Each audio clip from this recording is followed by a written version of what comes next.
అధికార కాంగ్రెస్ లో మరోసారి అంతర్గత విభేదాలు భగ్గుమన్నాయి. ఈసారి వివాదానికి దేవాదాయ శాఖ కేంద్ర బిందువుగా మారింది. స్టేషన్ గన్పూర్ ఎమ్మెల్యే కడియం శ్రీహరి తనకు ఎలాంటి సమాచారం ఇవ్వకుండా దేవాదాయ శాఖలో అధికారిక సమీక్ష నిర్వహించారని మంత్రి కొండా సురేఖ ఆరోపించారు.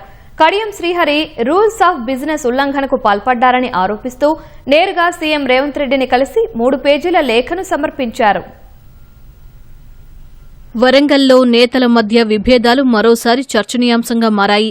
స్టేషన్ ఘనపూర్ ఎమ్మెల్యే కడియం శ్రీహరి తనకు ఎలాంటి సమాచారం ఇవ్వకుండా దేవాదాయ శాఖపై సమీక్ష నిర్వహించి కీలక నిర్ణయాలు తీసుకున్నారని ఆ శాఖ మంత్రి కొండా సురేఖ ఆరోపించారు.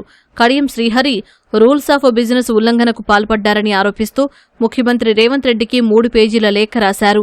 దేవాదాయ శాఖకు సంబంధించిన పరిపాలన, అధికారిక సమీక్షలు, అభివృద్ది కార్యక్రమాల పర్యవేక్షణ వంటి అంశాలు మంత్రిగా తన పరిధిలో ఉంటాయని మంత్రి సురేఖ లేఖలో ప్రస్తావించారు.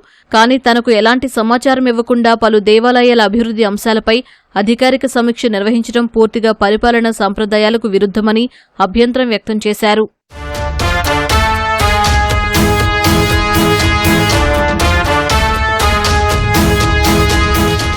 మంత్రి స్థాయిలో నిర్ణయించాల్సిన అంశాలన్నీ ఎమ్మెల్యే ఆధ్వర్యంలో అధికారికంగా సమీక్షించడం అంటే మంత్రి అధికారాలను పూర్తిగా పక్కన పెట్టినట్లవుతుందని కొండా సురేఖ లేఖలో ప్రస్తావించారు.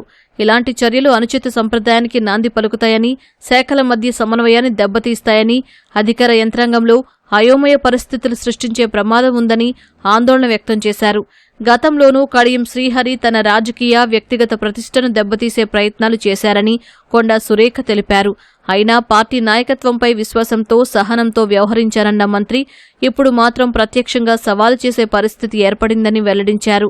ఈ వ్యవహారాన్ని పార్టీ, ప్రభుత్వం సమగ్రంగా పరిశీలించి భవిష్యత్తులో ఇలాంటి ఘటనలు పునరావృతం కాకుండా స్పష్టమైన మార్గదర్శకాలు జారీ చేయాలని విజ్ఞప్తి చేశారు.